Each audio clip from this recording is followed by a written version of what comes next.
Just an update on my Tow Behind Packer I'm building. The Packer wheels are still sitting here, but for the frame, I've progressed a bit. Haven't been doing much lately, just been too busy farming. I got the bolts in, the bushings in, so now it's pretty tight, but rivets.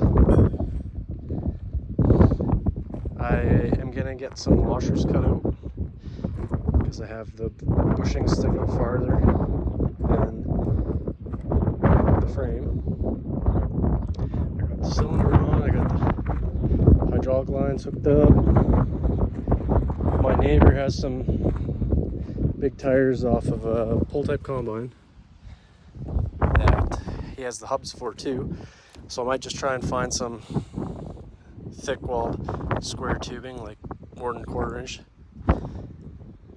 and maybe even use a tube because they have stub axles on them. Drill a hole through them, stick a bolt through. But yeah, so this bar goes to there, and then it'll come back to about here. I'll weld on a plate onto there to give it more surface area, and then I'll weld the bar to the plate and put this up here. Maybe I'll weld it, maybe I'll just use the bolts again, probably just weld it.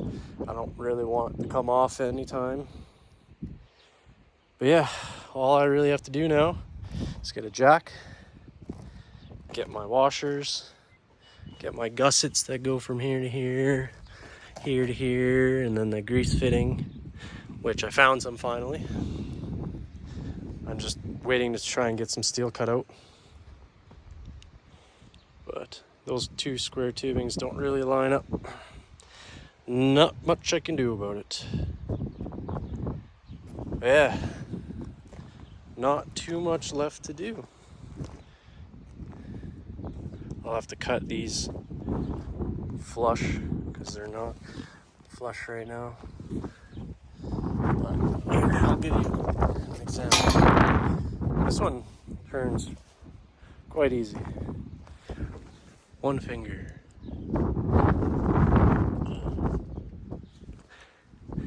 So that's pretty cool. That one's a little bit bound up, but whatever. I still have to make the limiting and then locking it with pins.